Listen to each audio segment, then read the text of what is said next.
As the colors change to fall, the shows just keep getting brighter on Global Voice Broadcasting. Shows about everything that matters to you. From love, living, and life. If you're talking about it, we're talking about it this fall on Global Voice Broadcasting. Don't miss a second. Welcome to the world of Cabarabia, the world where Broadway, jazz, comedy, and pop share the spotlight. And a 2-drink minimum with your host, producer, director Clifford Bell, keeping the world safe for live performances in intimate settings on Global Voice Broadcasting. And welcome back. Welcome back to Cabarabia here at Global Voice Broadcasting. If you're just discovering us this week, we're a show that's been on the air for about 2 months now, and this is a very, very special day. More than anything, rather than our normal 50-minute broadcast, today we're going to be 2 hours because the subject matter for today is so profound and so abundant. And I have such an amazing guest in the studio with me today that I just knew I couldn't fit it all into one normal segment. So Todd Murray, who is the owner of Global Voice Broadcasting, accommodated us by moving us to a 2-hour time slot. So I'll start with my in-studio introductions with Mr. Todd Murray. Thank you. Everybody on the panel today, we have some of the most talented performers in the cabaret and theater world here today. Some of the best singers, funniest performers you've ever seen. Todd, who is known for his show Croon, and also happens to own the Global Voice Broadcasting Network here. Next to him is Joan Ryan, Miss Joan Ryan, who's ready to play Studio 54 Below. Oh my God, it's so exciting in New York with your brand new show. Yeah, I'm excited. Next to her is David ZACK, a longtime friend of mine and Rick Starr's, and wonderful performer. Next to him, we have SHELLY GOLDSTEIN, fabulous performer. We're going to start the show off with her in just a few minutes. You'll see a clip of one of the wonderful pieces of work she did in celebration of who we're here to talk about today. And next to me, we have Hillary TURK, a powerhouse performer who was one of Rick's closest friends for the longest time. We are all gathered here today to talk about a very, very special man, a man who was very close and very dear to all of us in this room especially, but also to the cabaret and musical theater community at large. He was one of the most celebrated gentlemen, one of the most beloved figures in our community, Mr. Rick Starr. We lost Rick on July 8th, a couple months ago. And we are in the process of preparing a memorial tribute to him at the El Portal Theater next Sunday, October 6th. The doors will open at 4:30 and the program will begin at 5 p.m. And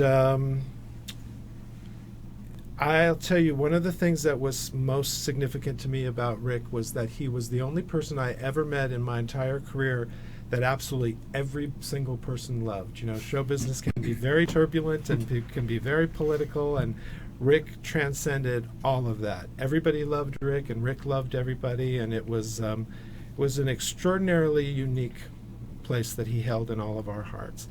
And I'll start the proceedings off here today by reading a quotation. I just got a message from Michael Feinstein, the wonderful Michael Feinstein, and he wrote, "Rick, to put it simply, was one of the kindest, most supportive, enthusiastic, knowledgeable, and lovely souls on the planet. He was ever dedicated to helping others and making the world a better place. He would sometimes call me if he found a piece of sheet music or a collection that he thought might be of interest, and he was always spot on. And he loved to connect one soul to another. It is comforting to know that what he left behind will continue to be resonant and have an effect on our planet. Rick is someone I will happily remember and love with love for the rest of my life." Nice. So, Lovely. straight from Said. Rick. I've invited everybody here that's in the studio with me today because they were particularly close friends to Rick that go the furthest back.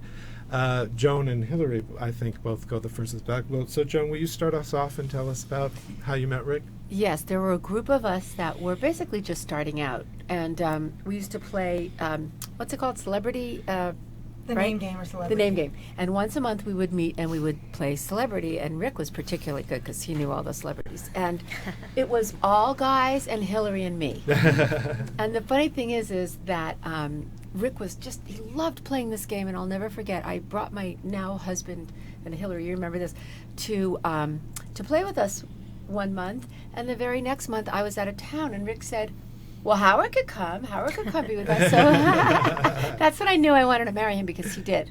Without me.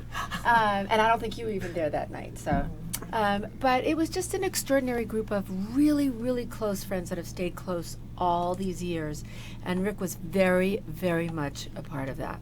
Yes. And Rick's closest friends are Hillary and George and Michael and all those people that started back with us that long ago. Yeah, Hillary, can you add anything to that? Yeah, it was just, I mean, if it wasn't for George, I don't think any of us would know Rick, because George really has known him the longest. That's right. Back in New York, Mm-hmm. in the days when Rick was performing himself. And he, introduced him to all of us, and Rick was just an instant supporter, and before he even was working at Hollywood Sheet Music. And through that same circle of friends, Michael Chapman, got him hooked up with Hollywood Sheet Music, and everybody knows him because of that and his connection there. And he was, we did the open mic nights at what was the St. James Club and the Bellage, and he was there all the time. All the time. We Right. would do them at midnight, and Michael Chapman would arrange and play for us, and this whole same group of people and many others, we would go at midnight. And if we could get On Rick Monday up night. to sing, it was and Rick a would sing. bonus. Right. Yeah. You guys are fascinating to me and that's why I so much wanted to have you here, is because I've been friends with Rick for about 15 or almost 20 years maybe now, and my experience of Rick was he was always sort of a solitary figure. He would go to a lot of shows alone, particularly in the earlier days before he was ill.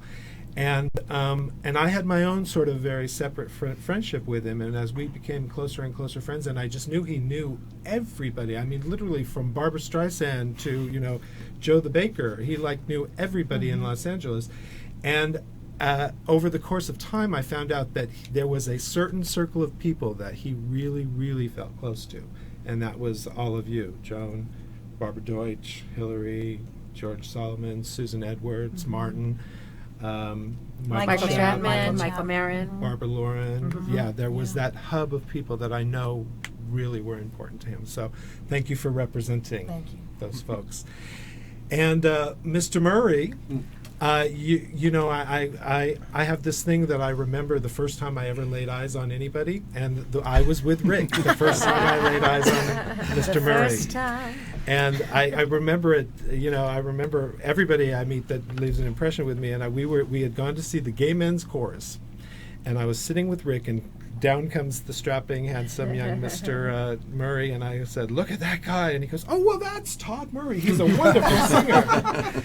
And I said, "That guy is a wonderful singer, and he looks like that, and how do I not know him?" So how did you first know Rick? I have to give you this show for free now. Exactly.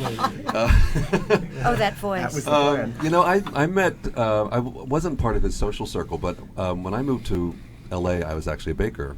I left musical Joe the theater. Baker. Todd the I Baker. left musical theater for a while, and I started a bakery here in town. But I still played the piano, and I still sang for myself. So I would go up to the only place you could go to Right. for sheet music, and that's where I met Rick. And he was always such a character. Yeah. Always such a character and helpful, which is unusual in this town. You have a sense of community Yeah. when you would see. It was Rick. like Petticoat Junction. Right, You were- familiar. Hello. And then I started when I started doing my own show for the first time at the Cinegrill, the old Cinegrill. I think it's where he came and heard me sing, and at that point too, my partner Douglas Sills started to make a splash on Broadway. Mm-hmm. So he also met Douglas, and I don't know how, but he would always remember my birthday, and I'm always like, I don't remember telling him when my birthday was. That was before Facebook. Yes. Oh, way, Yes. way, Yes. yeah. Before yeah, the- yeah. no, he invented that. And concept. there was always a message on the machine, happy birthday, and there was always a message at our anniversary. And I swear to God, he would be the one that was like, holy shit, it's my anniversary. Because he would always, every single year, leave a message if he didn't get a hold of us Yeah. saying, happy anniversary to Douglas and I. So just always charming and upbeat. And then if you did a show, you guys all know you always got the Hollywood sheet music pencil. Yeah. Absolutely. And A little treat from a Hollywood. treat and You possibly know- a piece of sheet music. You know, he would do birthdays and anniversaries, and he would call people, he would like call Carol Lawrence on September 15th and say, you know, it's 25 years ago today you opened on Broadway in... He's like you. He remembers those well, things. that's why we were friends. we shared that. And then moving down the line here, we have David ZACK. Now, David ZACK was an exceptionally close friend to Rick. We shared a lot of times with him together. I met David through Michael Levine, who is sort of a parallel spirit to Rick in New York. That's Tell right, us. right. Michael called himself the East Coast Rick Starr. Told people that Rick was the West Coast Michael Levine. Michael has an extraordinary, he's a musical director and an audition coach and a vocal coach, and has an extraordinary collection of sheet music. And so he and Rick were met each other through that originally, and Yeah. that's how I met Rick. When I moved, I was living in New York, and when I moved out, when I told Michael I was moving out, he goes, "Okay, the very first thing you do is you go over to Hollywood Sheet Music, ask for Rick, and introduce yourself." Yeah. And I said, "Okay, fine, whatever," and I put it in the back of my head, and I'd completely forgotten about it. And then I was driving down Sunset Boulevard, Right. and I saw the store, and I thought it clicked. I thought, "Oh, right. Michael told me to go in there." So I pulled in, and I asked for Rick, and I was standing in the store for an hour and a half because we just were talking. I just gonna go in and say, "Hi, I'm David," and 2 hours later, we're still chatting. Really, an hour and a half. That's. I know, I got out that's quick. Quick with Rick. He was like, "I think I have something back in this Yes. shelf here." I You wanna have that show conversation where you reach the point where you go, "Well, all right, I guess I should go," and then you talk for another 40 minutes. Yes, indeed. And right next to Mr. ZACK, we have the brilliant mind of SHELLY Goldstein. I see you brought the rest of with you. The brilliant mind and the hopeless body of Shelley Goldstein. Yes, Hello, indeed. SHELLY. Hello. Thank you for being here. You know something? As I'm listening to all of this, Rick, everyone is given something, and what Rick was given was he just personified love, everything that love is supposed to be. And, all the little things you talk about, yes, he would call me. I have a pile of sheet music, some of which I'm embarrassed to say I've never gotten to, that he sent me. He said, "I found this song. I think, it was cut out of the film of Sunset Boulevard. I think you should sing it, or this from this show, or that from that show." And he would call on birthdays. He would be there. It's like I can't imagine doing a show and not having the white envelope. That's we have to, the hard part. and it's just, there was never any sense of entitlement or self-promotion, or it was just, he loved cabaret, he loved people who loved cabaret, he loved performing, and he was just remarkably good at loving and being a friend. So that comes to, how can you not return that to someone who gives that much light and grace to you? How can you not give it back to them? He wanted people to know that they were received. Yeah. He wanted people to know that they were acknowledged, and when back in the days when he was healthier and even quite a bit into not being well, he would start at the beach and go to Northridge and give envelopes with music and pens and whistle pops to And little memo pads and to glitter. every person doing a show in Los Angeles. And I'm talking to 30 venues sometimes. He would start at 5 o'clock in Santa Monica and go to the Gardenia and the back, everywhere. It was an awesome. So, which makes it all the more meaningful that now we're trying to acknowledge him back. Remember Feels our Rick good. Starr. Rick fell ill, seriously ill, about 2.5 years ago in November of 2010, and was, by the time we turned the corner into 2011, it looked like we would be saying goodbye to Rick. And Shelley and I had gone to the hospital quite a bit to see him in the very weakest of states, and we knew that it was almost over. And at that point, he was so frail that he could barely hold the sheet up to him. He was, he had always been a large man when he was healthy, and by the end he was almost skeletal and so frail. And Shelley and I would go and he'd say, I want to do a show about Hugh Martin. Yes, yes. And we're like, well, breathe first. Yes. And then we'll discuss doing a show about Hugh Martin. But he was literally in this, he looked like a hot dog, he was just in this chamber, and he could barely move, and yet you could see his eyes light up when people showed up, and he would start, light would come into his face, and he would start joking and start flirting and making comments about various nurses and male nurses. Yes, well, And anyway, it was during that period of time that Rick really had the bee in his bonnet that he wanted to do a tribute to Hugh Martin, who had not passed himself yet. And so we put together a benefit for the Actors Fund and did it at Diane Fraser's house in Studio City. And Rick was far, far, far too ill to attend. But we pulled it together very quickly, and brilliant performers. Everybody came, and it was amazing. And we wanted to do something special, and I got the bee in my bonnet that I would ask Shelley to write a special song for Rick, because I know that was her particular expertise. And I called her, asked her to do it, and I knew that Shelley lives half the time in Europe, and she writes award show after award show. She's got this screenplay, this appearance here, her show's running here, her show's running there, and she was at an unusually jammed up time. It was a little crazy. I had just finished a show at Lincoln Center, and I that I'd written, and I was on the plane, and I hadn't written this yet, and the event was sort of 3 days away. And I remember literally just sitting, plopping down in the always comfortable chair on an airplane. And it was packed, and I just came out of my, I've got 36 auditions. And I wasn't even going to do, originally I was going to do, because you say, you're very nice to say I write songs. I don't write songs, I write lyrics, and I steal other people's songs. Right, parodies. But I was going to do When You Wish Upon a Star, Right. was my original thought.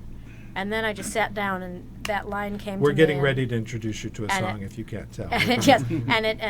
Instead I decided to go to the great work of Julie Stein and Bob Merrill. Yes.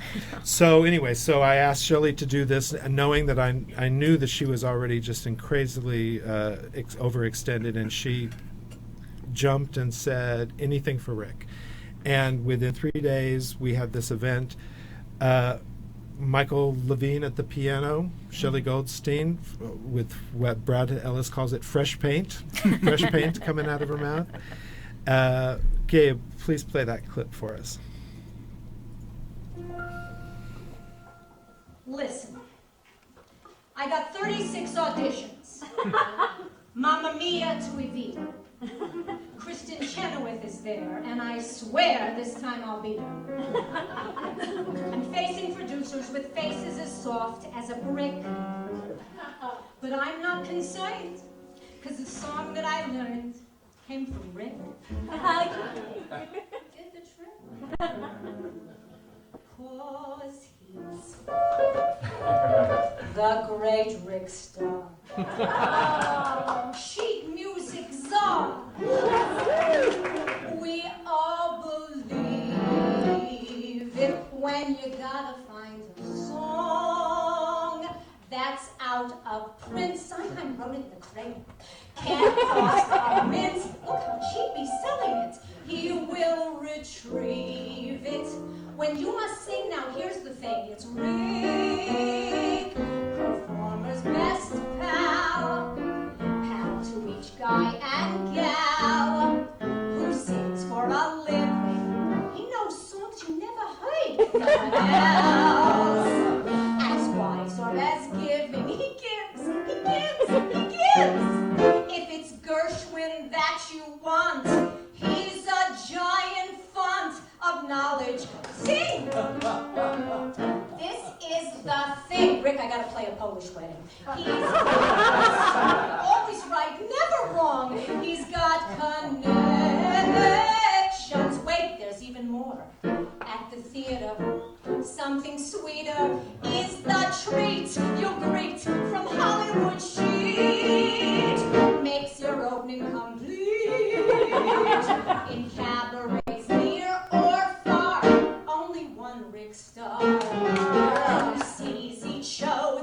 in town, who never shows you a frown, who cheers when most go thumbs down. With his help, stardom's a cinch. Hal Prince will call in a pinch. I'll get parts meant for Jane Lynch. I'm liable, Rick says to get, which tells you why I'm in debt. Hey, Rick Starr, you're by far the top. This night's for our Rick, through thin and thick, and inspiration. Now he needs our care, so we'll be there, no desperation. 'Cause Rick's so truly fine, I took Julie Stein and rewrote Bob Merrill. Something what does at once pair. But for Rick I'd write a sonnet, knowing Clifford would salon it. And how? Please get well right now. We send a tonic that's harmonic. It's been nice and singing Streisand. I could do, I'll only say once more, 'cause Rick had the score. In cabaret, near and far, you're the greatest, great Rick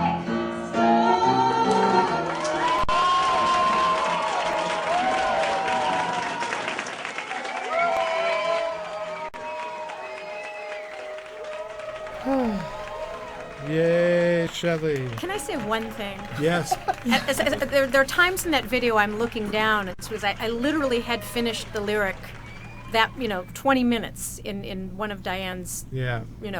dens, and there is a wrong lyric in there that's always bugged me. Damn it. Yes. No, I say. Now he needs our care, so we'll be there, no desperation, which, works. Right. But what I meant to say was, we'll be there, no hesitation. Spoken So there. like a lyricist. There we my go. Girl. Good.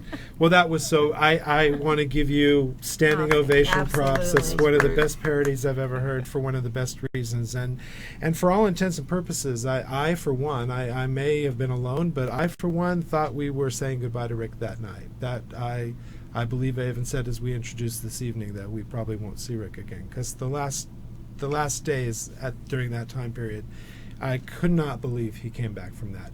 In fact, I was just telling everybody back before, as we congregated in it's not a green room, it's sort of a deep blue room. But in the deep blue room, Rick was literally skeletal for months, and then one day he just kind of went, I'd like a corn dog. And from the day he wanted a corn dog, he was good for like a year.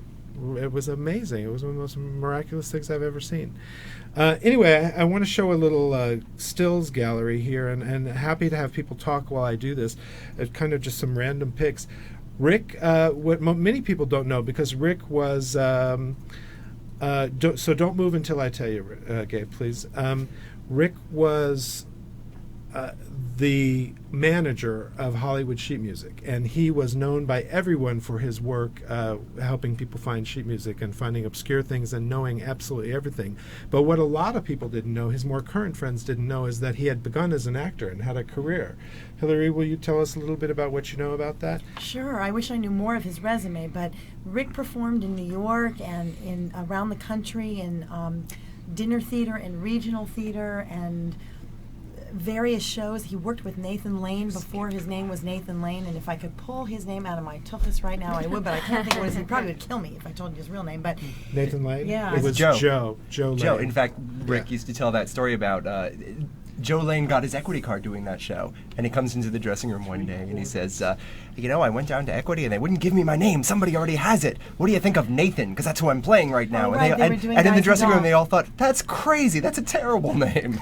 That's right. they You'll were never doing- work again. That's so funny. They were doing Guys and Dolls. They You're were. absolutely right. And I know he did Anything Goes several times. He was Moonface Martin. It held a very special place in his heart. In fact, just last year, my boyfriend was working as a stagehand on the tour, and he really wanted to go see it, and he just wasn't well enough, and so he gave me his order for souvenirs. I should bring him the T-shirt, the baseball cap, and the magnet. So he really had a soft spot for that. And his father was a pit musician on Broadway for a number of years, Mike Starr. And so, speaking of his family, that's a picture of Rick and his sister, Pam, in Catalina a couple years ago. Yes. So nice to see Rick looking so healthy and happy there, isn't it? Yeah, that was a lovely, lovely memory for them. And then go ahead to the next picture. In later years, Rick had not sung for a very long time, and we're going to show you one clip of one of the very few times that he had at an event with that circle of people that we were talking about. But in the last couple of years, I had talked Rick into appearing in some of my little shows. I produce, as anybody who follows this broadcast knows, I produce a lot of cabaret type stuff all around town at Catalina's and Vitello's and M Bar and all over the place, and I got Rick to come and do a few events with me, and this poster that you're seeing right now is we did a Thanksgiving show on the weekend of Thanksgiving that was all dedicated to Rick, and it was an exceptionally memorable night. So, all right. So I want to show another video to you. I just want to give you an idea of who Rick was by letting you understand the caliber of the company that he kept. You know, Rick. I got a message from Richard J. Alexander the other day, who is Barbra Streisand's producer, and he, when he heard of Rick's passing, he sent me a note right away saying, we never started an album or never started a tour without calling Rick first. So, I mean, I would be there, and Bette Midler would call and say, Rick, do you, you know, I mean, he knew literally every person who's ever sung a song in show business. And the people in this room are extremely talented. So I wanted to give you just a little clip from Joan Ryan's promo for her upcoming appearance at 54 Below. On a clear day, rise and look around you, and you'll see who you are. On a clear day, how it will astound you that the glow of your being outshines every star. What new way to tidings? I'm new. I wanna see I'm just a little stuck on you. You'll be on me too. I get out here when it's tidings. This is Today with Katie Couric. This is Joan Ryan singing Shall We Dance from The King and I. Understanding that this kind of thing can happen. Shall we?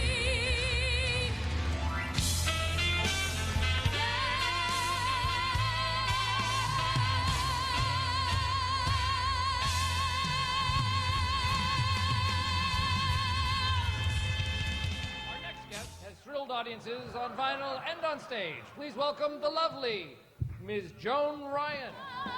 An hors d'oeuvre, a jelly preserve that's not in the recipe book. And what's more, baby,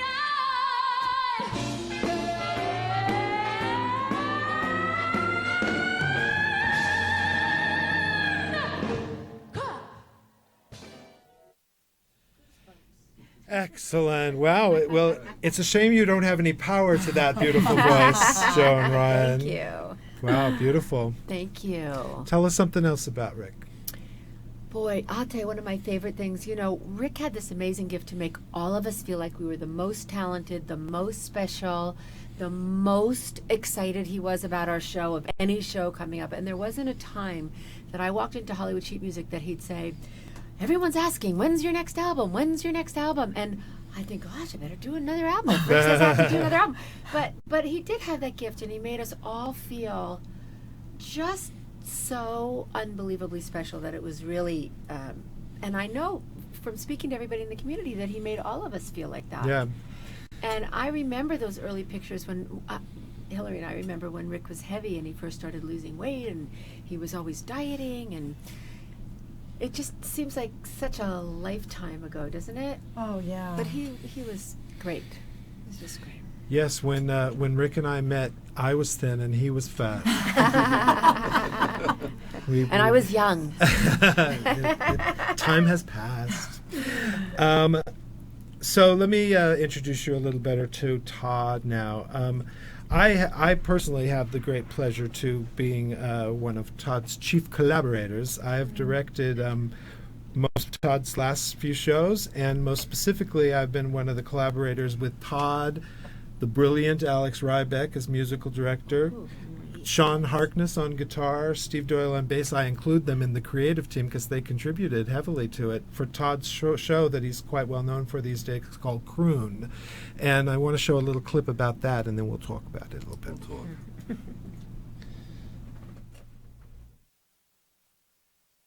Please welcome Todd Murray.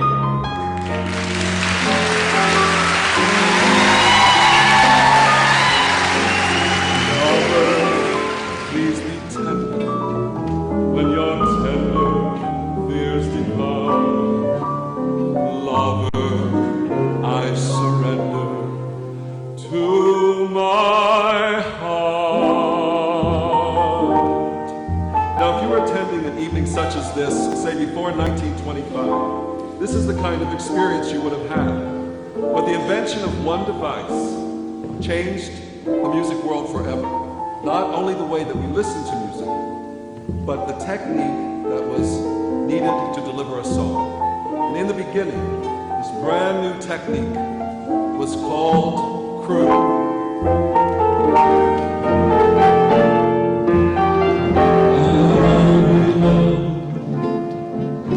With inspiration, I wanna be loved, starting tonight.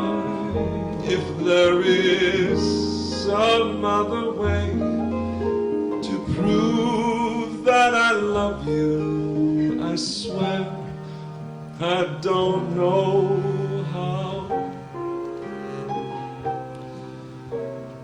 But you never know if you don't.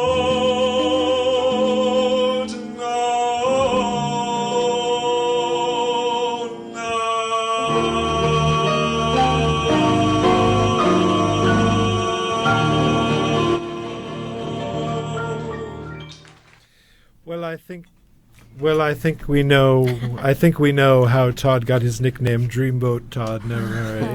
I continue to pay Clifford Bell. Right, to get that nickname. We have 2 straight men and 5 straight women in the studio, and there was a bit of swooning during that performance. I was going to say that my one-word review of Croon is swoon. Yes. That's good. You know, I was thinking when you said that he made everyone feel like they were special. When I first started, I'd started doing my own show probably around year 2000. I did the Cabaret Symposium. So when I came back from that and went into to sheet music, I thought I'm going to do my own show. I wasn't a part of the community yet. But Rick always treated me so specially, and I just thought it was me. You know, I just thought he just. Todd, let me tell you, it was. I'm looking at you, Todd. I think it probably was. It wasn't. So then, the guy who named Dennis McCarthy, who arranged my first CD. This was when I sold the bakery, and my gift to me was to do a CD. So I collaborated with this guy named Dennis McCarthy, who is really quite famous, and his big claim to fame is that he was a composer for Star Trek. So he invited me over to the soundstage. Star Trek was one of the few places that still used a soundstage and a full orchestra to do their sound effects. And so we're over there, and I'm sitting in the booth with him, and there was like 8 basses and 4 cellos and violas and all this stuff for Star Trek. And he needed some music. He wanted a theme. And he said, I gotta get it. And he said, could you grab that off the fax machine? And there was a note that said, hey, Dennis, here you go, Rick. And I said, "Oh, you know Rick from Hollywood Sheet Music?" He goes, "Oh my God, yes." He gives us, and so he's sort of want to educate him. He said, "Rick knows everybody. All we do is call over there, and it's faxed to us, and you know." Yep. So that was my first idea that I wasn't so special. The omnipresent power of Rick. So as I said, we are having a memorial for Rick at the El Portal Theater. The wonderful people over at the El Portal Theater, Peggy Forrest and Jay Irwin. Irwin, is that right? Oh, no, it's that's been a a while performer since name. I've seen him. Oh my God, I'm so sorry. If you're listening, please forgive me. I'm trying to look at the email. Yes, quick, Google. I just know him as Jay for many years. When they heard of Rick's passing and I was looking for a place to have our memorial, they jumped at the opportunity to offer the venue to us, which is an enormous, generous gift. And we're very grateful for them. So that is this coming Sunday, October 6th. Doors will open at 4:30, and then the program will begin at 5 o'clock. I tell you all of this because a few wonderful performers that were Jay Jay Irwin. You were right. You did it. Very good. My That brain cells sounded right aren't to all me. gone. Thank you. Oh, thank God. A few wonderful performers that loved Rick. This next young gentleman I know was extremely close to Rick. And he's another one that the phrase "anything for Rick" comes up in every conversation I've ever had about him. He's working, which the clip itself will tell you. So I was able to get a hold of Jason Graw, the brilliant, hilarious, wonderful Jason Graw, who couldn't be at the October 6th event. And we filmed a little something, and it starts off kind of irreverent, so hide the children. But that's our Jason. So this is for the memorial on Sunday. I'm giving you a preview.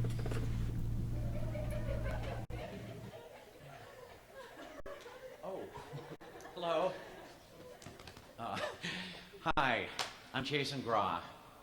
I'm so sorry that I can't be with you today at Rick Starr's memorial service. There's no place in the world that I would rather be right now than to be with all of you celebrating our Rick Starr.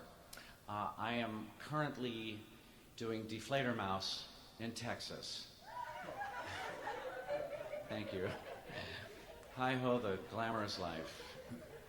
And now, I'd like to sing for you a song.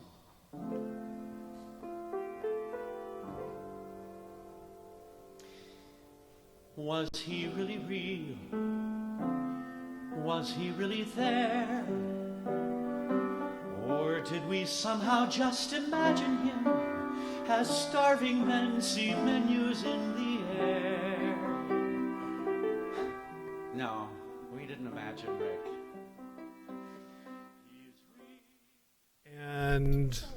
And you'll have to come to the memorial to see the rest of it. I can't show the whole thing in advance. That seems wrong. So thank you so much, Jason. Thank you for that. So I'd like to talk a little bit here with David and Hillary. You know, the dark side of a person with such a long, devastating illness is that it was tough going there. I mean, I'm telling you, it was November-ish of 2010 that he took the bad turn, and he basically was incapacitated on and off to varying degrees for the last 2.5 years. And, you know, for as popular as he was and as loved as he was, there really were very few people around towards the end. And I have to take a moment, first of all, to just, I can't praise enough the Actors Fund. The Actors Fund, I am not an actor, I'm not an equity member, that's not my background, and so I've never really had an experience of what an extraordinary organization it is. But I'm telling you, Rick was not a person who was money-oriented or, you know, business-like or anything, because he was out giving his heart to everybody he ever met. And he got the best care, the best medical treatment available, the best doctors, the best home healthcare workers. The best home. The best home. Right. The best apartment, right. He was so provided for and so taken care of. 100% exclusively by the Actors Fund. I cannot sing their praises loudly enough. So if anybody ever feels any kind of desire to give to something in the name of Rick, please support the Actors Fund, because they were extraordinary. And that said, the day-to-day realities of taking care and answering the calls to go to this, that, and the other thing, more often than not fell to Mr. ZACK and Ms. TURK here. So I just wanted to talk about a little bit of that. I wanted to make sure that everybody who loved Rick understood what an enormously deep, huge commitment these two had to loving him during the worst of times. And I'll start with Hillary. Oh my, after that introduction. You all right? Yeah, I mean, you know, as Joni was saying, we knew Rick when he was plumper and healthier and more active, and then over the years, I mean, Rick and I had so many incredible adventures, and from schlepping down to San Diego to see what was new at the La Jolla Playhouse, and stopping on the way at a flea market, and his crazy ideas. He read the paper too much. There was always something, cherry picking, going to see the lilacs, whatever it was, and that he wanted to do. But the last few years were so difficult. He was so, you know, so ill, and many people said to me, as I was saying earlier in the green-blue room, that Rick had one sort of catastrophe and illness-related tragedy after another, and kept rising like a phoenix from the ashes. It was just amazing. And people would say, when he passed, weren't you expecting it? But he never seemed to be knocked down permanently by anything. But he had a really rough few years, and it was really hard, and he needed so much more after giving for so many years. It was really difficult. He was oftentimes in a nursing home recuperating from, you know, all the toes being amputated from one foot for several months, and they would put him in a nursing home far away, and it was hard for people to get there and hard for him to have communication, and he endured a lot of suffering, but he kept trying, and he kept pursuing and persevering and trying to have a positive attitude as best he could. And he needed, and David knows he got the calls too. Please, David, go ahead. Well, yeah. I mean, I never really thought about it in those terms, because he was just this guy that we loved, and he'd need something, and we'd go and we'd help him out. We'd pick him up. We'd go to, you know, he would call me and he'd say, "I'm back in the hospital. Can you swing by my place?" And he'd give me a list of things he'd want. He wanted some clothes. He says, "The clothes they give you in the hospital are just terrible."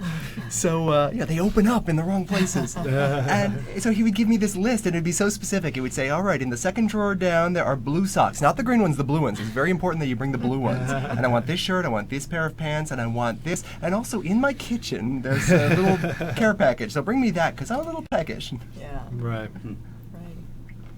Well, I just want to formally thank you both, because I just know that every time that there was a call, there was much need. There was much need and much caretaking, and I know that it often fell to you too. So I really. Well, that's very kind of you. But you know, everybody, you know, chipped in, and you were there. Oftentimes, without having wheels, you would amaze me that you would get there as often as you did and visit him in his hyperbolic chamber, and looked like a hot dog. And chamber. I kept trying to show him Shelley's tribute on the laptop, and I'm so Wilma Flintstone. I don't know whether it was the Wi-Fi in the hospital or me, but it wouldn't work, and we were both so frustrated. But you managed to do it. You managed to do it, Shelley, so he got to see it. He called, and again, because I'm out of town a lot, we were kind of telephone buddies, and it was always, you know, Rick had was carrying an awful lot for one soul, and you'd sometimes hear him on the phone and be like, "Hello," you know, but by the end of the song, you know, he was Dolly at the Harmonia Gardens, you know, just sort of kicking and singing, you know, so it's just, you know, if you just you know, a few little drops of love, and he would just respond. And people really, I mean, you were out of town a lot. Our friend George Solomon, who was probably one of Rick's oldest friends, has gone on the road so much, but when he was in town and let Rick know, Rick ran him, I need 8 Del Tacos, and I need a box of donuts, and I need some underwear. Yeah, he and wasn't I need- shy about asking for what he wanted. No, What he and wanted. I have to say that George rose to the occasion. I'm sure he did. He was running. Yeah. All right. Well, I'll take this moment to play this clip that really touches me. Rick died on July 8th, Monday, and there's a gentleman named Ryan Black who runs shows around town. A really funny guy. We had him here as a guest a couple weeks ago, and he does a weekly show at Don't Tell Mama called 88's Cabaret. I've yeah, been doing it with him for years. Ryan yeah. Black's 88s. Yeah. And as soon as Rick had passed, as soon as that word had reached him, he dedicated that Wednesday night performance to Rick and encouraged everybody to do some kind of tribute to him. And he went out of his way to invite me to it. I'd never been to one at that point. I didn't really know Ryan all that well, but he went out of his way to include me in it. And when I got there, the first person I ran into was a wonderful actress named Rena Strober, who I'm sure a lot of you know. Beautiful Broadway girl, beautiful singer, beautiful. Yes, David knows her quite well, as he clutched his heart at the mention of her name. Anyway, she went to the stage and did this bit that really took me by surprise. I consider myself a very kind of contained person. Hundreds of thousands of dollars of therapy later, I consider myself a contained person. And I just started bawling. And Brian tells me now that there was a video that night, but I did not know that. So I invited Rena to one of my shows not long after this and had her film it. So I'd like to play that for you. Hit it. Being on the road, like anyone knows, it's hard. And whenever I came to Los Angeles or La Jolla or San Diego with a show or with a cabaret, backstage I always received a gift. A small bag filled with highlighters and pencils and treats, wishing me luck. And these bags were from an amazing person named Rick Starr. So, Rick Starr is and will always be a staple to the theater community, not just in Los Angeles, but many of us we've touched in New York and in the world. And it's not easy. We lost Rick a month ago. God, being vulnerable fucking sucks. When did he pass away? July 8th. We lost Rick. He was the most knowledgeable man in music. And not only did he leave those treats for us backstage, I'm holding my phone because I need to play you something. He would call me and everybody else, I'm assuming, on our birthdays to wish us a happy birthday. And he never asked for us to call him back. He just always left these messages. And when I heard he died, I realized I still had his message on my phone, and I didn't call him back. I know I suck. And I realized that every day I look on Facebook and I wish people happy birthday on their walls. You're welcome. But Rick always called, and I'm taking from him so much. He's affected my life in so many ways, so I'm trying to call people now on their birthday. So if you'll let me, just because he's always here with us, I just wanted to play you a little bit of what all of us have had over the last many years. Hello, Rena. This is Rick Starr. How are you, honey? I just am calling you on your birthday to make sure that you have a great month and many, many more happy ones to follow. Michael always tells me when he's encountered you doing stuff. I am so sorry that I haven't been keeping up with my break-a-leg messages, but I'm starting to feel that I'm back to getting stronger and doing my birthday calls. And so anyway, I'm thinking of you and wishing you a happy, happy birthday. You take care. Oh, what a generous man. He was really sick for the last few years, and he still picked up that phone. So I'm going to start picking up the phone, and I hope many of us take that from Rick.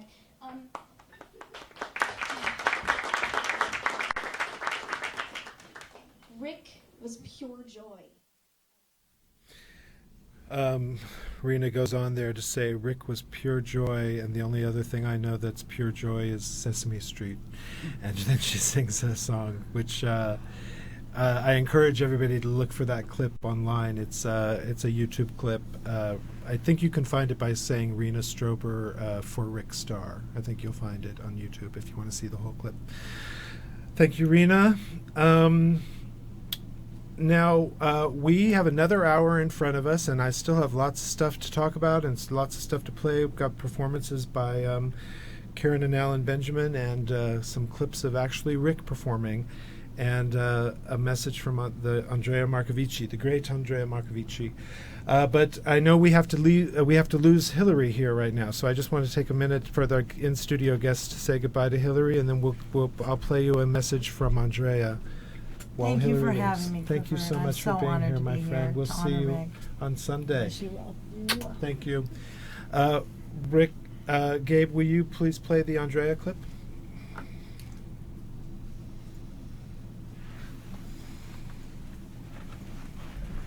Hello, everyone, and I'm sorry, very sorry, that I'm not there to celebrate on this evening the wonder that was Rick Starr. I'm sure that I have the same memory that most of you do, which is his help in putting together shows. I knew him from the very beginning at Hollywood Sheet Music when I was doing my Marcovici at Midnight shows at the Gardenia. And any time I needed a piece of sheet music, he somehow magically had it. I used to haunt the aisles at this wondrous place and spend hours and hours and hours there, sometimes playing on the piano in the back.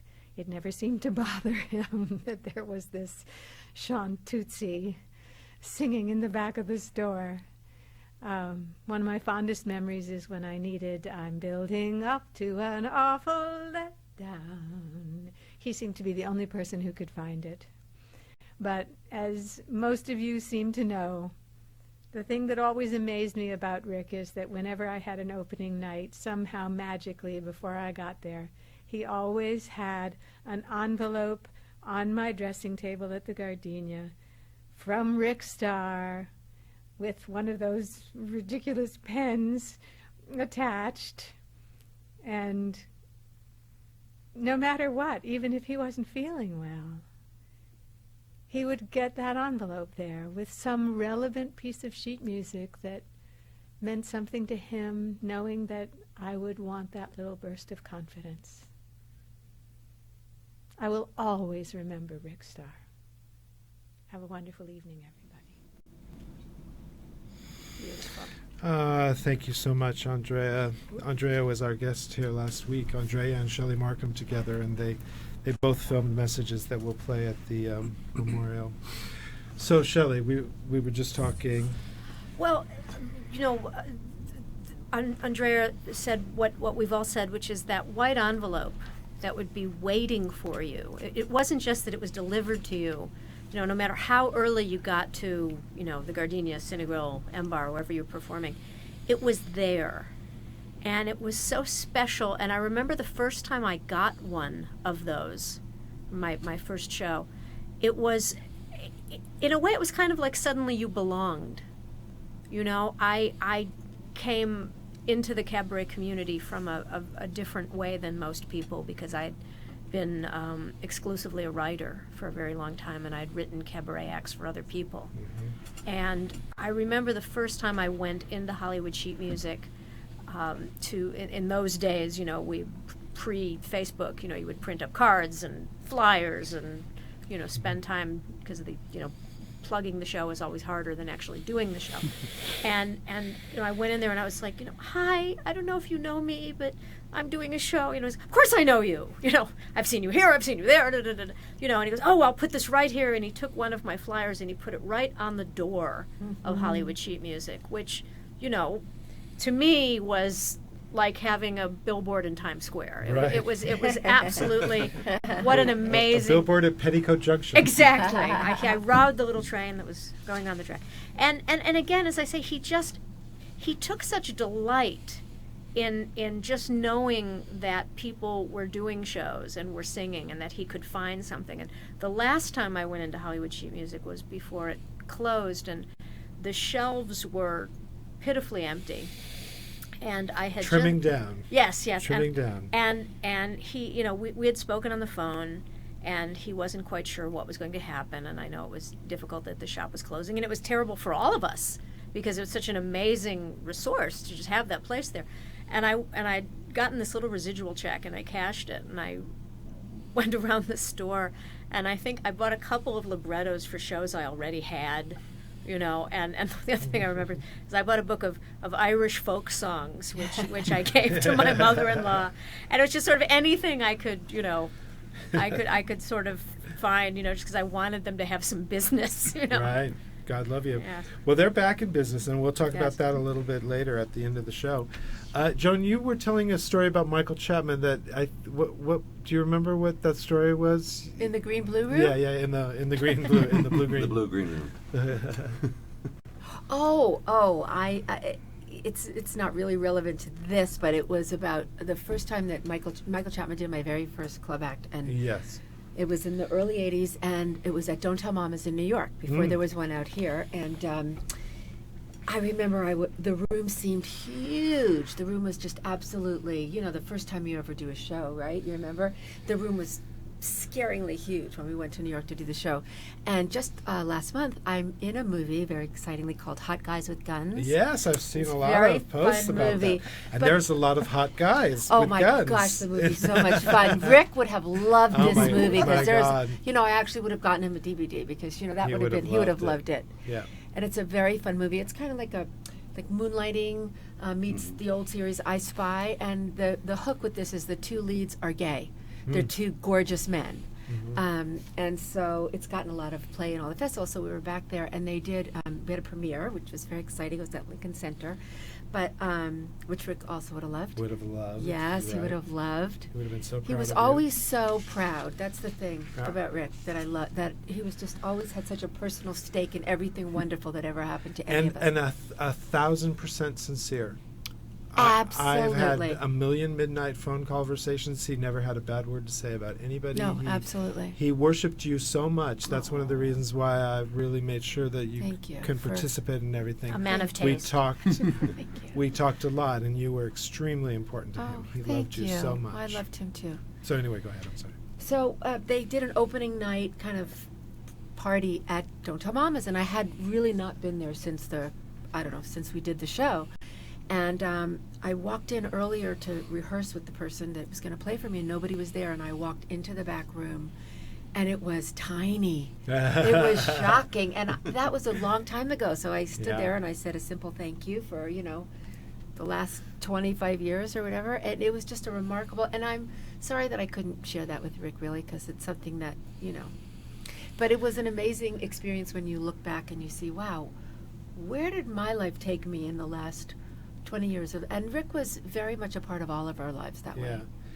Very much so. I think that I think this is true of anybody that passes. Anytime we lose a person who's close to us, but it's funny the moments that you have when you're aware that they're no longer here, because that's the strange thing I've been experiencing the last few days, is that I always say to people when I direct a show, I always say, who's going to be here tonight that's important to you? Because I always think that's, particularly people who are professional performers, you got it in your head, you got your toolkit, you go out there, that unless there's somebody special that you're doing it for that night, somebody you feel special about.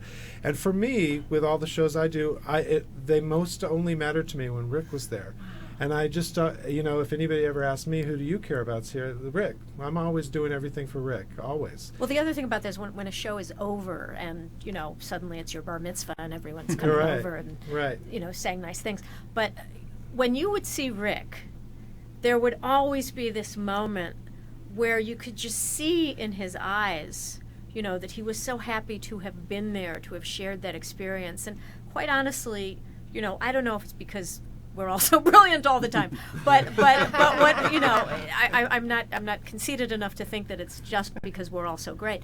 But he always came from everything from that place of absolute support and absolute love. But he was not without being critical. I mean, Oh, it's God, not no. like he was some bland cheerleader because, he would say, "I need to talk to you." Yes. It's Anne, not the. It's Anne, not the. Or he'd say to me, "Oh, she should not wear that dress." Well, that was one of the. As I would drive him home a lot after shows, Yeah, and so you that get would the- be you fun get because that then report. you get the real report of what he thought of Yeah. people's shows. but he, he was. There's endless discussions. What is cabaret? What's the future of cabaret? Blah blah blah. But he got it. That's why I loved him so much. That's why he and I were such close friends. Is that he really just knew how to receive the art of what people are doing for you on the stage, 100 seats in a 100-seat environment where people are 8 feet from you. He really just got what that was all about. He really understood it. He really appreciated it. He really valued it, and that's what made him so meaningful to me. You know where he was always so well represented, Clifford, was Hmm. at the stage benefits. Yes. Because there were many performers in the stage benefits, and we were all backstage. Lot of envelopes. You would at people the that would stage come in and benefits. do it, like you said, for the first time, and it was like they were part of the club because many of us had done it over the years, so Yes. we were used to getting those envelopes. But to come in and see a white C on everybody's table and everybody's makeup place of those Absolutely. treat from Hollywood Sheet. And that's kind of the tip of the iceberg because you probably don't think about it too much, but how much work went into that for That's him? Because right. he would always have to find out in advance who was in the show, and he'd get a full list. And I remember going to the theater with him sometimes where he'd drop off the care package at the stage door, and then we'd go and we'd sit down, and he'd open the program, and he'd say, "I didn't know she was in this. I have to make Right. another care package." And he'd race off to the car And and he get a would. stash. And because shows, He always had change extras. all the time. Oh, I didn't even think of that. That's Oh my God. I never asked, but how did he get things delivered to New York? Because I remember my show at He was cagey. Metropolitan Room. Magic. It was as if somebody just hand delivered it. It was never sent. Yeah, I remember I Douglas know. on Broadway. There's all of his flowers and his telegrams, and there's this The envelope. thing How from did he do Rick that? Starr. The I don't envelope, know. please. I'm not the magician's assistant. I don't know how he did that. All right. Well, I need to take a minute here. We, in my normal format, I do 4 segments that are various promoting kind of things where I have advertisements and things like that, so I can stay on the air here at the Global Voice Broadcasting. For this one, I've limited it to just one consolidated little moment where I list some upcoming events that I'm proud of. Most all of these are actually shows that I'm producing. That I want to make you aware of. This is Gabe. This is the Cabarabian Nights, 1001 Cabarabian Nights. For anybody who questions why I call my show Cabarabia, many years ago somebody nicknamed me Lawrence of Cabarabia, and it just sort of stuck. And so it's what I call my stuck. It's what I call my business. When I leave from here today, I'm going to get on a plane to go to New York this afternoon because I'm so proud of a show that I'm producing Joanne. with the brilliant Joanne Tatham. Love that girl. We have created a new show called Soundtrack New York, Music from Movies Made in Manhattan. And we're opening at the Carlisle. Nice. The very fancy gig. I'm very happy and exciting. excited about it at the Carlisle this coming Thursday, October 3rd and 4th. And then the weekend following, October 10th and 11th. This weekend we have musical director Billy Stritch at the Carlisle, very fancy. And next week we have Ted Firth, very fancy at the Carlisle. So super excited to do that. The Cabaret Convention, October 9th. That is a poster for... Todd, talk to us a little bit about this because you are starring in this at the... one of many. At Jazz at Lincoln Center. Tell us about it. Yeah, this is it's done yearly by the Mabel Mercer Foundation, and they do it usually 3 nights at Jazz at Lincoln Center, which is at the Time Warner Building, and it's spectacular to sing in that hall. It's called Rose Hall, and you know what it's like to perform on a stage where the sound is perfect and you feel you have a springboard to push off of instead of just singing for Jesus and not sure how it's landing. And it's thrilling to do, and it's always a real honor to be asked, because they ask a lot of great people. And this night that I'm performing it is a whole evening of Rodgers and Hart music. So I'm doing. Are you singing? I'm singing with Christine Andreas. Ooh, beautiful. She and I are doing a fun little ditty that's really a takeoff of Mel Torme's arrangement of Mountain Greenery, which is not widely known, but it's fun. And then I'm doing a ballad of called Spring is Here. And I've worked with Dennis McCarthy to mix that with A Ship Without a Sail, which are both the same sort of sentiment of being lonely the rest of your life. So it's a real tour something you know nothing about. Yes. Yeah, so that's that night, and I'm going to go see Joanne that week. I'm really looking forward to it. You know, I didn't realize it until just sitting here across from you. The last time I was there, I was at the Cabaret Convention with you and Judy Butterfield, a young woman I produced, won the Julie Wilson Award. Right. And on the same bill was Todd doing something from the show we had worked on. And I was with Rick. Rick and Michael Levine and I sat in the audience together. And Andrea, it's an evening hosted by Andrea Marcovici, Yes. who everyone just saw. The great Andrea Marcovici, the biggest name in show business, literally. All right, And the next... brilliant and wonderful. And brilliant and wonderful, yeah. Next, still, please, Gabe. Beverly Mickens Party Pack. This is a show I do with this hilarious woman, Beverly Mickens. She's totally crazy. It's an alternative-y kind of show, storytelling, stand-up. We have accordion players, we have jugglers. It's super fun. And the next one of those is October 24th. Then I do a variety series that I call Here and Now. This is just the me on the poster, but every show has a different set of guest stars. And the next one of those is going to be October 25th at the M Bar, Friday, October 25th. I directed a show with a woman called Jane Kinsey. This is the Kinsey Report. The doctor is in. And we're going to be at Vitello's on October 26th. And Jane is going to be one of my in-studio guests here in late October as well. And then actually Joanne comes back. I didn't have a clip for this, but Joanne comes back and we play Vitello's on November 2nd with the show we're doing at the Carlisle. And then on Thanksgiving weekend, that same series that I was telling you about that Rick did, Giving Thanks, this year I'm going to do it with who we're jokingly calling the Von Chaps. Now the Von Chaps are Karen Benjamin and Alan Chapman, who are a very, very acclaimed performing duo. So talented. Long time married. Brilliant singers. Alan is a very well-known DJ for a classical music station here, and a lecturer, a speaker at the Disney Hall and everything. And they have two unbelievably talented children. Wow. That behind them, that's Jake Chapman, who is an extraordinary musician. I did a show with them that Jake was a guest star in, and I hire like really amazing musicians. I had Trey Henry, who's like the first call everybody, Tierney Sutton's band and everybody. And when I hired Trey, I didn't tell them that Jake, I hadn't explained the whole show that Jake would be a guest star. Their 18-year-old son was going to be a guest star.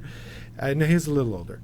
And when he came in, Trey looks at me like, okay, am I going to play with kids now? And then Jake started to play, and Trey was like, well, all right then. And so that was a magical moment.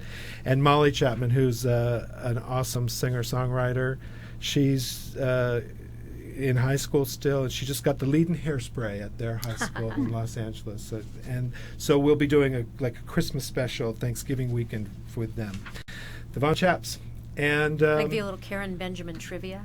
Yes, please. In addition to being an absolutely delightful person and a brilliant, brilliant singer, yes, every year on a particular Jewish holiday, I make her brisket recipe. The woman makes a brisket.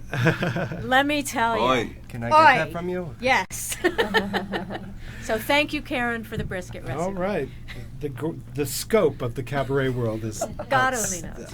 unbelievable. We have a baker and we have brisket. And so we have brisket. There you go. Well, everyone likes Todd's buns. We all know that. Oh, ba-dum-bum. Wow. So Joan, actually, we're about to introduce the clip of Rick singing from the event. Yes.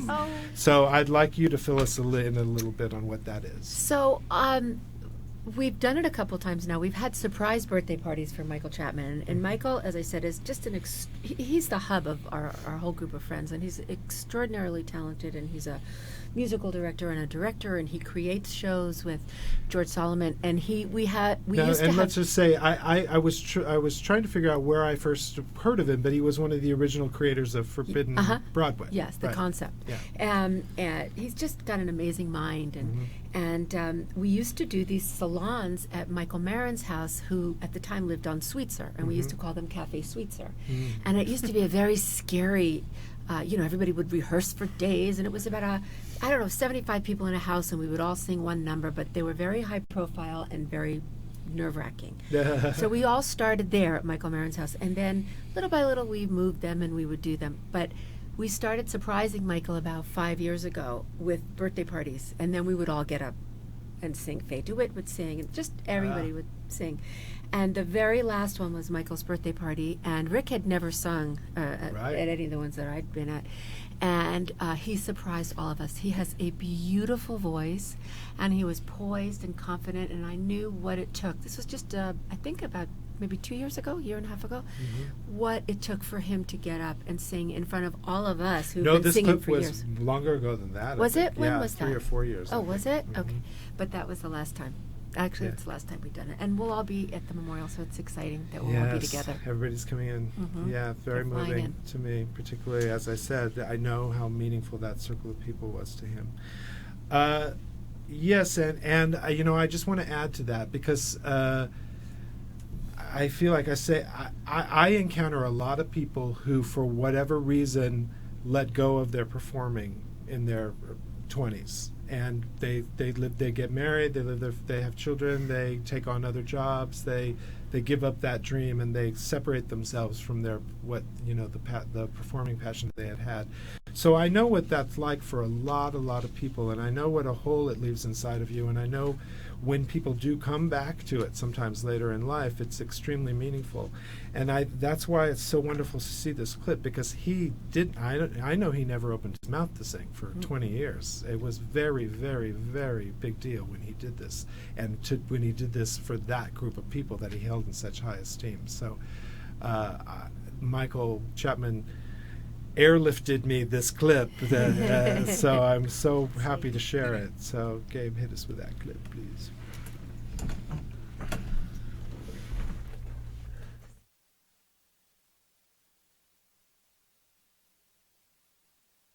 We have a gentleman here who goes way, way, way, way back with all of us, and he recently got a very special award from Equity. He said, please don't say anything about me before.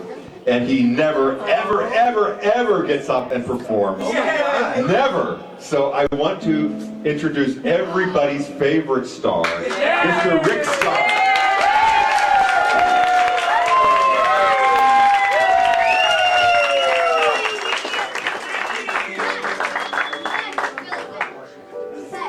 Please bear with me. My performing days ended way before they invented these electrical things. Michael, this is something that you taught me. When I'm worried and I can't sleep, I count my blessings instead of sheep, and I go to sleep counting my blessings. When my bankroll was getting small, you said, just think you had none at all, and I fell asleep counting my blessings.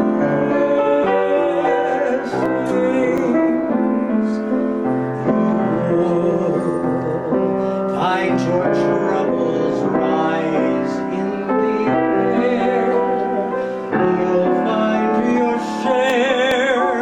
of happiness there's so. When you're worried and you can't sleep, just think of Michael instead of sheep. And go to sleep, counting your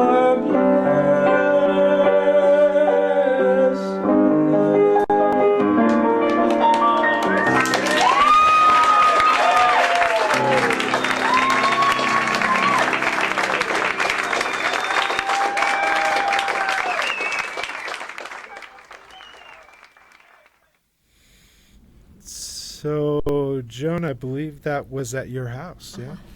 Yeah, with Susan Edwards Martin. Susan Edwards Martin, and that was Michael's husband. Paul was standing, the handsome blonde. That was Paul. They'll all be there on Sunday. It'll be so nice to see everybody. Yeah, I'm so glad they sent that. You hadn't seen that clip before? No, I hadn't. You were there I was there, live. but I haven't. Yeah. Yeah, what'd you think? It's very Amazing. touching. It's It's beautiful. really nice. Yeah. Just beautiful, because as I say, I know what it must have taken for him to get up there and rehearse it and do it in that room. But it was a room full of love, so maybe it wasn't so difficult. It was everybody in that room loved Rick, so. Right.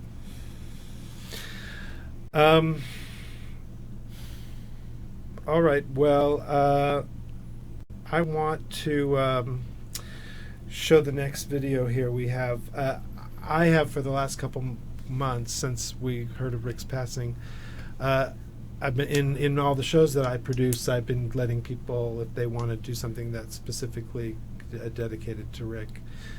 And we had Karen Benjamin and Alan Chapman recently, and they did this beautiful, beautiful number, and I wanted to share that with you.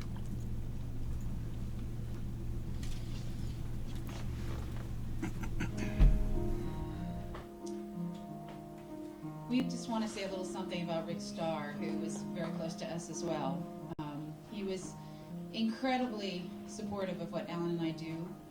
I remember when we were going to do a show called Rogers and Collaborators, with Rogers and Hard, Rogers and Hammerstein, etc., etc.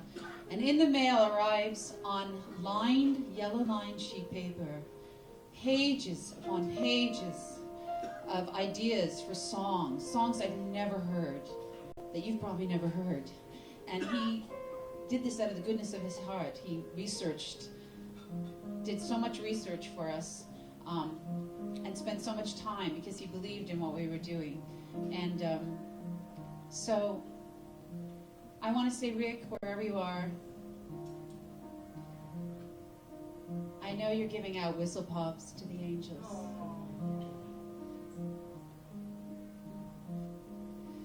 No one here to guide you. Now you're on your own. Only me beside you. Still you're not alone. No one is alone. Truly, no one is alone.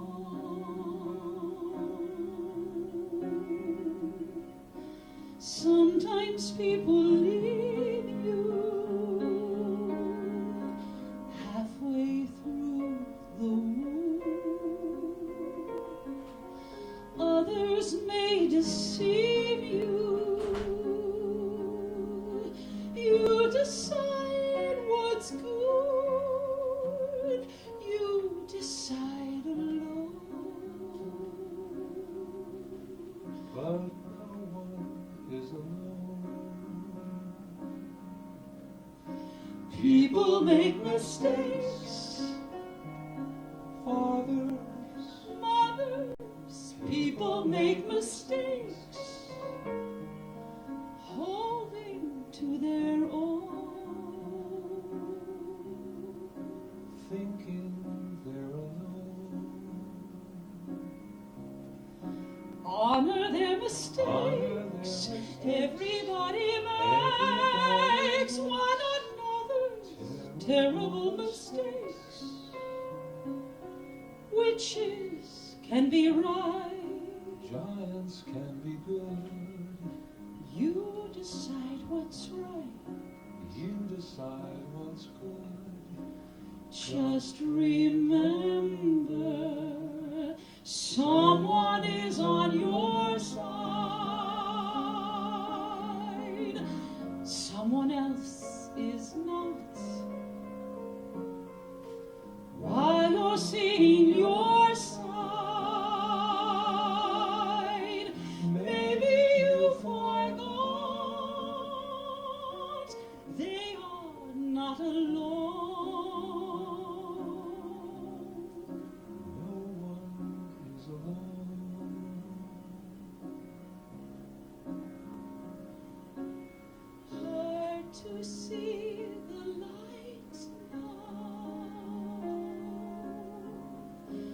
Just don't let it go. Things will come out right now. We can make it so.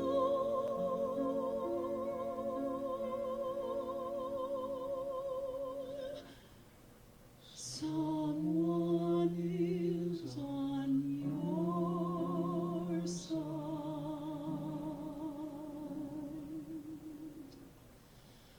No one is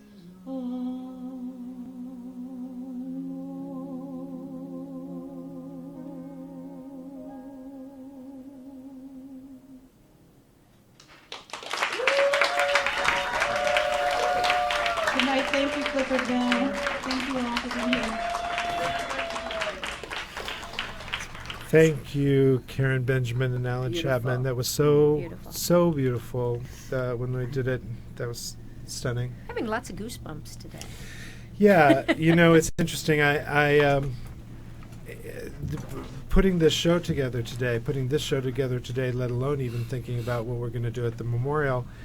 I try to keep myself buoyant because when I let myself go too much to the heart space about the whole thing, it's quite sad. So hearing that beautiful, beautiful song makes me think about how much I miss my dear pal. How did you two meet? We met. Actually, I was producing a show out at the Will Gear Theatricum Botanicum. Yes. And I want to think it was John Boswell. Oh, but he's so good. I think it was John Boswell I was producing, and this man came up to me out in the dirt road up there. Topanga. And said, "I love your work. I've been following you for months. You're amazing." And I had never met him, never talked to him, never seen him, and he just befriended me that way. And I mean, literally from practically that day, he became one of my very closest friends. We went to almost everything together.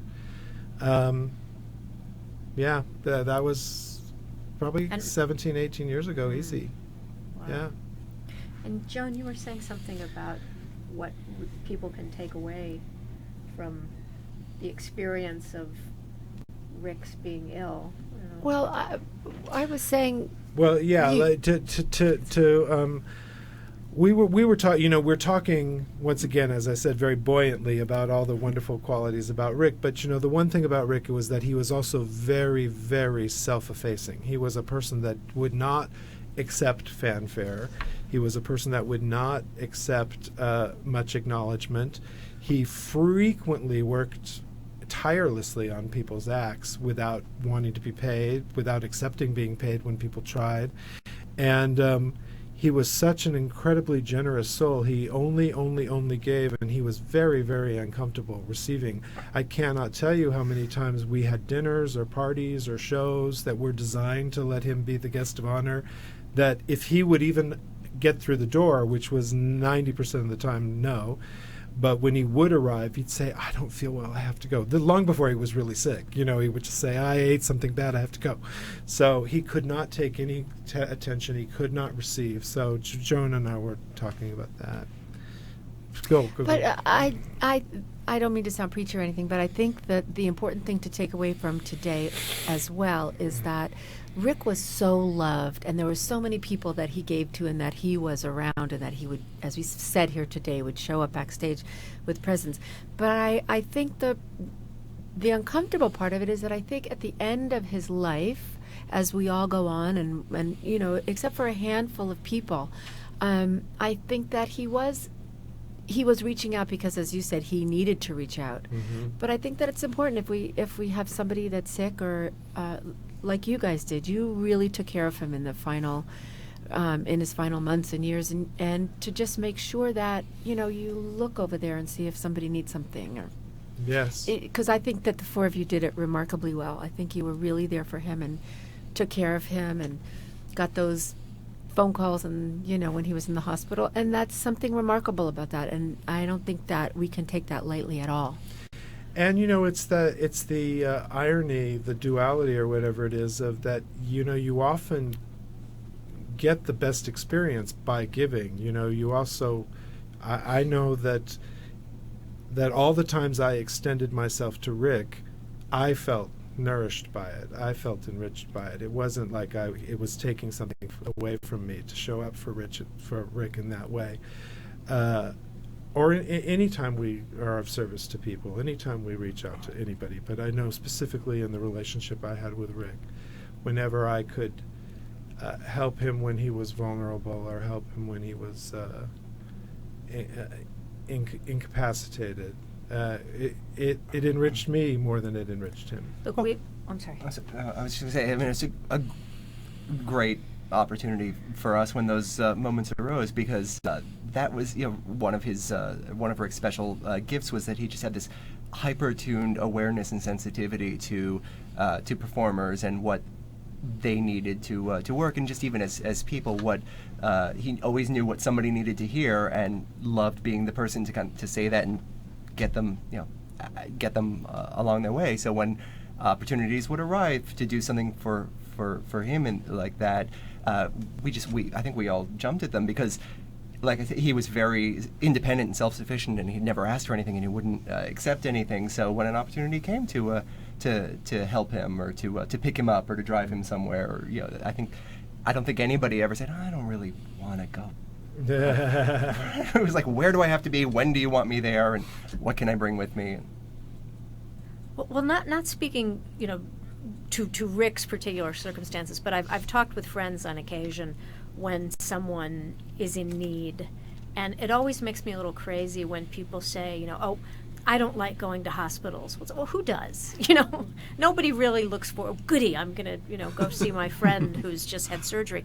But it's not about that. And we all live in Los Angeles, which is a city that is not conducive for dropping in on people. You know, you have to make an effort to do anything in this town, and it usually involves the 405, which is a ring of hell. But, you know, there are other ways of reaching out. As I say, a lot of times, you know, I would just, God bless Skype, I would just Skype him from London, and we'd talk for 45 minutes, you know, sort and of he thing. could receive Skype? He was able to see that? Without getting into a computer tutorial. As long as I had need to it, understand. I was from my Skype, I was calling his phone. But he would talk on yes, the phone. Yes, That makes more sense. Yes. I can't see him get quite he never could even get that technological. Facebook thing. No, right? no, I kept no. Facebooking Oh, my him, God. and I'd be, where are you? You know, but yeah, you know, pick up the phone if someone needs something. You know, pick up the phone, drop in on them. You know, it's nice, and it does make you feel good. You know, that's another thing that that why Rick mattered so much to me, and why we're here now paying tribute to him. Why we'll be here next week and paying tribute to him. He defined a community. You know, he brought people together. He made it all very human. Mm-hmm. You know, and you know, show business is not human. Show business can be very brutal. And people get very self-involved, and people get very in their track of what they're worried about. Is this news to you, Shelly Goldstein? And Rick didn't do that. He always reached out and touched you. He always reached out and connected to you. And he was rare and unique in that. And I fear losing him for that. You know, I want to talk a little bit about a couple of the ways that we're going to honor him. Rick, in his final days, had a crazy, wild idea that was a bad, crazy, wild idea. And none of us quite knew what we were going to do to service his crazy, wild idea, because he called a bunch of us, 2 or 3 of us for sure, and he wanted to have one final event where he got to say goodbye to everybody. And he wanted it to be called A Sentimental Journey, and he wanted it to be that all of the people that he knew and loved in his life and his career would come and sing the one song that was most associated with their career. The one song that meant the most to them, the first thing that hit big, or the first thing that had meaning, or the first whatever. And I received from him pages of paper. He said, I figured out who I want to perform, and he gave me literally like 300 names. And he says, and I laughed. I said, okay, that's hilarious. And he says, no, I think we can do it. I looked at it, and I think that if we can do it in under 9 hours, people will come. Wow. And I said, you are joking. Are we you have not? to do this. Yeah, really. Right? And he was not joking. We soon found out. And, In fairness, we've all been to shows who felt like 9 hours. 9 hours, and I've been responsible for a few of them. But don't laugh that hard. But I kept them moving. Anyway, but the truth is, I always wanted to try to do what Rick wanted me to try to do, because his ideas were not without merit. But sometimes they were a little unrealistic. So I knew that that's not possible to do anything like that live. But it led me to think that what I really want to have is an enduring legacy for Rick. That's not just something that will come and go in a live afternoon, and not something that's going to be 9 hours long. So I've started a project where we're going to do a DVD form and a CD form, where I'm asking all of these performers who have touched Rick's life to donate either a film clip like I've been showing, like Karen's and Rena's and everybody's like that, or if you have your own, other things you've done. I'm just talking to the audience now. Or cuts from CDs. Most everybody's made CDs, so they have professionally produced CDs, and I want to dedicate it to Rick, and I want to call the package Rick Starr, A Sentimental Journey. Great. And it'll be everybody's singular song that they relate to from Rick, and we'll sell them with the proceeds going to the Actors Fund. Great. And my friend David Snyder, who is a very experienced record producer, is going to help me produce it. Fantastic. And so I'm really excited about that. And that's a way that everybody can participate. Because Rick really did know 300 people that he wanted to have sing for him. And Rick really knew more than that.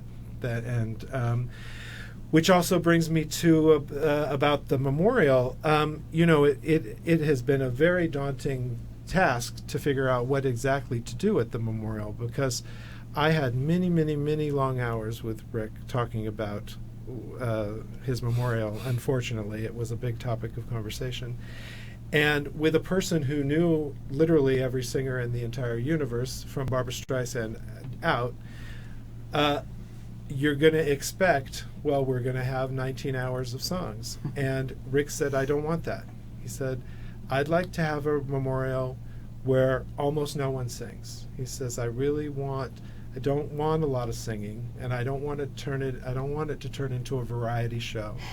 And he said, and I don't want it to be maudlin, and I don't want it to be, it's so like him to turn the attention away from himself. He didn't want it to be everybody stepping into the cabaret spotlight, using the moment to get attention. And so I've asked that most of the people that are coming to the memorial, I've talked to pretty much everybody I think that's involved in this, Rick really wanted people to talk. He wanted them to step up and say something about how they knew him, what he meant to them, what impression they had from him. And you know, mostly what I've learned now, now that we're deeper into the process, is that what mattered to Rick is that this is for his family. He had very few family members remaining. He had a sister he is very close to, who handled 99% of the legal requirements that go on when you pass along, and he had an aunt and uncle, very few family members. But you know, he lived such a unique life. You know, they couldn't turn on the TV and see his face, and yet they knew that he was talking to Barbra Streisand on the other phone. So I think it really is meaningful for him that his family sees the enormous impact that he had on people and the enormous unique love. Who will be there from his family? His sister and his aunt and uncle, and Right. there's a cousin Bibi, and there's another couple people from the East Coast that I have not met yet that are coming special for it, which is extraordinary. And I know that is extremely meaningful to him, that his family will see the life that he lived and how he had impacted people.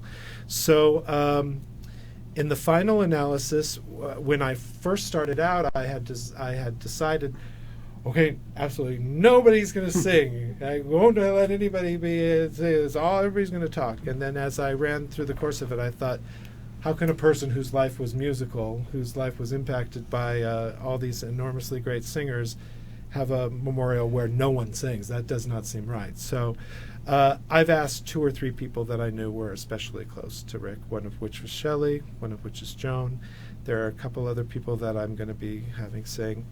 But mostly it's going to be talking, and we are going to try to keep it moving, and we are going to try to keep it around 2 hours. And the doors will open at 4:30 for people to get comfortable, and there'll be some pre-show video, and there'll be 2 hours of a program, a design structured program, and then when it's over, we'll have a little brief reception in the lobby. And then we're in the heart of the NoHo Arts District, so I know that the Federal is right across the street if people want to congregate and have dinners there. The Eclectic is right down the street. Joan, you look like you want to say something. I want you to say. I don't know. No, I was listening very intently. I was thinking, where are we going to go for dinner after this? You're such an active listener. I love that. I was in conversation with you with your eyes. The Actors Fund will be represented there. The Actors Fund will be represented. Great. Bring your checkbook. Bring your checkbook. And since you mentioned that, one other thing that I wanted to make note of in terms of Rick's dream. So we're going to try to make Rick's dream happen with the Sentimental Journey Project, DVD and CD. But the other thing that was extremely important to him, that the idea started even more self-effacingly than it has become, but Rick called me one day, and he had heard of this thing that they do in West Hollywood, there's a walkway in West Hollywood now on the sidewalks. And they put plaques. I don't think they're shaped like stars. I think they have some other kind of a design, but it's the same sort of a deal. They're personalized plaques. And they commemorate people who have been significant citizens in the West Hollywood community. And Rick wanted that plaque. And I'm telling you, this is a man who cared about literally nothing. He was not a material guy at all. Every once in a while he'd get a fancy little piece of bling jewelry that made him happy, but a $5.99 bling jewelry that made him happy. But he was not a material guy at all, and he didn't care about honors, and he didn't care about titles, but he wanted to be remembered on that plaque. And we investigated it, and it's very, very doable. We've started a fund that we're already well past half of what it costs. We're calling it the Rick's Starr Fund. And there's a lot of information about all of this on Facebook. People can keep up with any information about this. There's a Facebook page called Our Beloved Rick Starr. And there's a Facebook page called Remembering Rick Starr at the El Portal. And you could find either one of those and get all the updated information as we go. The Rick Starr plaque is given by the Aid for AIDS, the organization Aid for AIDS. And so what you'd end up doing if you want to support that is you write a check to Aid for AIDS, and with Rick Starr's name on it, and then there's an address on Facebook of Hollywood Sheet Music, the new Hollywood Sheet Music, and send it there, and we're collecting it. And as soon as we have enough to place the order, the good people at this project have told me that this will be the first one they make in a while. Great. Because it's expensive and it's significant, and they are blown away by who Rick is as a personage, and they love that we're doing this, and they're very excited to do it again. And so they said that as soon as we're ready to, we have the money together to place the order and give the gung-ho to the steel and the concrete that it takes. Great. They're going to build their publicity campaign around their project around Rick. Do they do an unveiling like they would do on they'll do Hollywood the whole Boulevard? 9 that would be yards. So, wonderful. and I can't think of anything that will make Rick happier. Perfect. That would make him so happy, and we're over halfway there already. So What is still needed? It's I don't know exactly, so I probably shouldn't say, but it's all in the neighborhood of under $1,000. Okay. Yeah, we're not far away. And so I mentioned Hollywood Sheet Music. All of us have mentioned Hollywood Sheet Music. I must say, many, many, many people mistake that Rick owned Hollywood Sheet Music, but he did not. And I'm sorry that Hillary's not here because she could tell the story of how he got involved. But Rick was the office manager. The Hollywood Sheet Music is owned by Stephanie Ronaldo. Ronaldo? That's right? Yeah. And I only call her Stephanie, and she shares my birthday, as does Barbara Lauren. And, Stephanie, we all loved Rick, and we all know Rick as Mr. Hollywood Sheet Music. But, Stephanie gave Rick the position of Mr. Hollywood Sheet Music. It was Stephanie that employed Rick. It was Stephanie that kept Rick going. And it was Stephanie that... far, far, far more than anybody knows, Stephanie carried our man Rick. Absolutely. More than any of us here today. And strangely enough, she's even more self-effacing than Rick was about attention. She won't talk to anybody. She won't be visible. She won't be public. But she loved Rick, and she was there for Rick, and she was committed to Rick. Yes, she was. And she doesn't, and she fully embraces the fact that everybody associates Hollywood Sheet Music with Rick. She supports that. She loves it. She doesn't resent it in any way. And I just want everybody to know that she's back in business. She left her store that had long time been Petticoat Junction on Sunset Boulevard, but she has a new storefront again, and it's in Burbank. I really should have the address, but I do have the ad. So get that Google, Joan. Wait, it's here. It's here, but I'm blind as a bat. 323 South Front Street at Verdugo. And it's inside Hollywood Piano. So that's brand new. That's a new place as of a few months. And she's converted to websites, and she has a terrific service. When I was putting together Croon from New York, there's lots of services, music notes, whatever it is, sheet music that you can go get sheet music. But of course, we wanted to support our local business. And I'll tell you, it's nice having someone who writes you back. Yes. And knows everything. She's as knowledgeable as Rick was. She was really, really helpful, and it was fast. So if anybody's buying sheet music, it's totally worth it, either going or going online. Yeah. It's great service.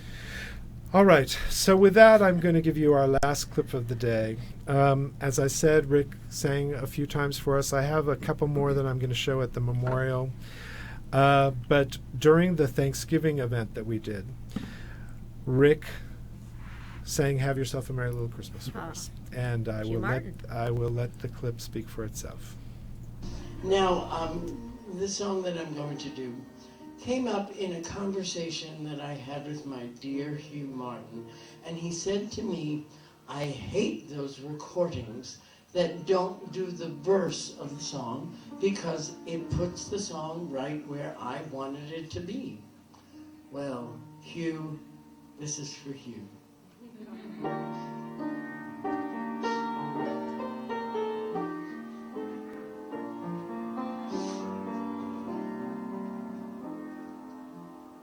Christmas future, is far away. Christmas past is past.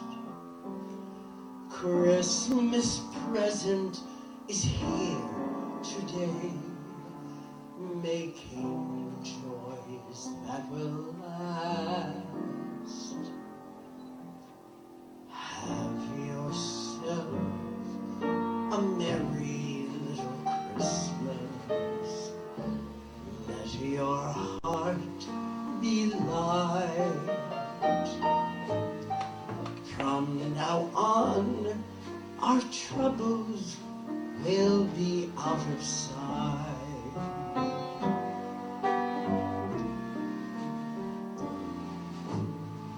Have yourself a merry little Christmas. Make the Yuletide gay. From now on, our troubles will be miles away.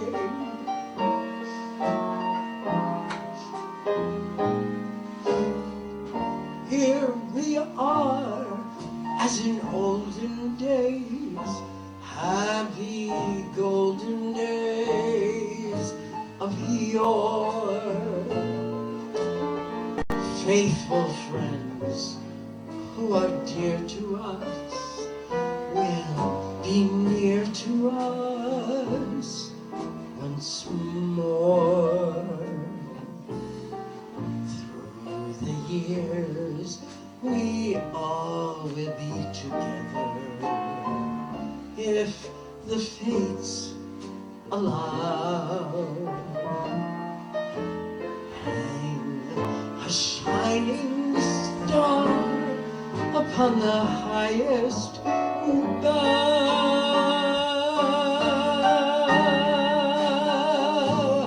and have yourself a merry little Christmas now.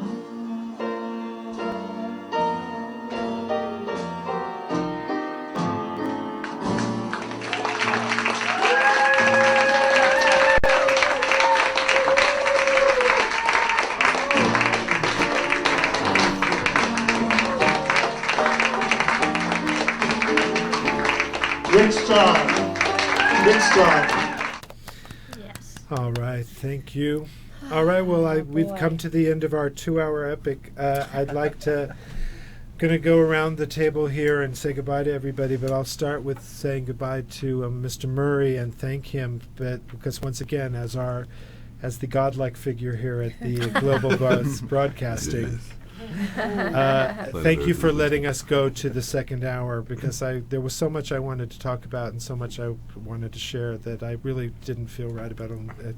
I wanted to give Rick his due, and thank you for helping me do that. It's really our pleasure. Thank you know, not to change the subject, but I was just having some memories of going into Hollywood sheet music, and Rick was kind of flirtatious too. Oh my God! Hello. I just had these memories of being embarrassed, or some of the stuff he would say was a crack up, and it was always so much fun to go in there and talk about music, and he was like, "Oh, I bet you did." That's why you kept going back. I totally forgot about that. I'll tell you, he was on a gurney at the hospital. I was with Shelly Goldstein. He was on a gurney, barely could lift his head, and he turns over and he says, "Have you seen Carlos the intern? Carlos the intern's so hot." I'm like, all right. And then there was the day he called me and said, "Brad Pitt is here. Brad Pitt is buying sheet music for his guitar, and he's wearing sweatpants." Yeah. But thank you for doing this. Thank you. For all of us, because it's a reminder of grace and like you say, you know, it's so easy to get wrapped up in your own life in this busy city, and it takes an effort, and he always did, and it's a really good reminder. So thank you for putting this together, and I'm glad I saw that clip, because I'll never sing "Count Your Blessings" again without thinking of him, and it's really nice. I mean, he had so much to overcome these last couple years, and still there he is singing count your blessings, which we all, it's a great reminder, so thank you. And Thank you, Todd. And Ms. Ryan, Joni, as you're known to your closest. This was wonderful. Thank you so much for putting this together. Yes, thank you for being here. My pleasure. You meant so much to him, and I really want to make sure that you know that, because, as I said, I spent many, many, many long hours with him, and I knew his secret mind. And even though he was a politician, he loved you so. Oh, thank you. I want you to know that. Thank you for telling me that. And Mr. Zach, thank you. Well, thank you. Thanks so much for putting this together. And just sitting here, I really hit me all again how lucky I was to have gotten to spend so much time with him, and all of our road trips to San Diego and theaters near and far, and going to visit Hugh Martin with him, and it just I was a little worried that this would be kind of a sad, depressing thing, but I think it turned out to be just the opposite, because it really gave us a chance to kind of take in how much Rick loved everybody. And I mean, he's the guy more than anybody else that just made you feel like you were part of the community. And especially when you move out to a new city and you don't know anybody, that he takes you under his wing and he introduces you to everybody that you need to know, or that you should know, or that he thinks you would enjoy. And he was the pulse of the community out here, which can be so scattered and separate. And he just brought a lot of people into my life, and I'll always be really grateful for that. Thank you. That's beautiful. Ms. Goldstein? Oh, well, I miss him, and it will be lovely with this event on Sunday and with other events and CDs and DVDs that will follow to let the star continue to shine. Yes, indeed. Thank you, Shelley. And so, Gabe, will you hit us with that final still one more time? Anybody that I'm working the Facebook, but I'm surprised at how many people don't come to Facebook. There are a lot of people that just are not interested in it. So I've asked all the people that I know that run Broadway chat lines and everything. I'm trying to spread the word, but it's interesting. We got it printed. We got an announcement about an obituary put in the Equity newsletter, which is how Richard J. Alexander knew, because he was not aware a month and a half later, and he had not heard. So if you know anybody that you think might be interested in Rick and might know about Rick that hasn't heard yet and hasn't heard about our memorial, please help spread the word that on Sunday, October 6th, at the El Portal Theater in North Hollywood, that's at Lancashire and Magnolia, Lancashire and, well, check the whatever. It's Lancashire. It's a little Chandler-ish? Chandler. Yeah. It's closer to Chandler. Yeah, Lancashire and Chandler. On Sunday, October 6th, the doors will open at 4:30 to get settled. There'll be some pre-show video. There'll be a structured program that'll start at 5 o'clock, and then hopefully the whole thing will wrap up around 7:30, a little brief reception afterwards. Thank you once again to my host here, Todd Murray, for the Global Voice Broadcasting. Thank you to my associate producer, Tricia Trippett. Thank you to the office manager here at the Global Voice Broadcasting and my in-studio engineer, Gabe Harder. And we'll see you next time. Thank you. Nice job, Gabe. Very nice. So it seems that we have met before and laughed before and loved before, but who knows?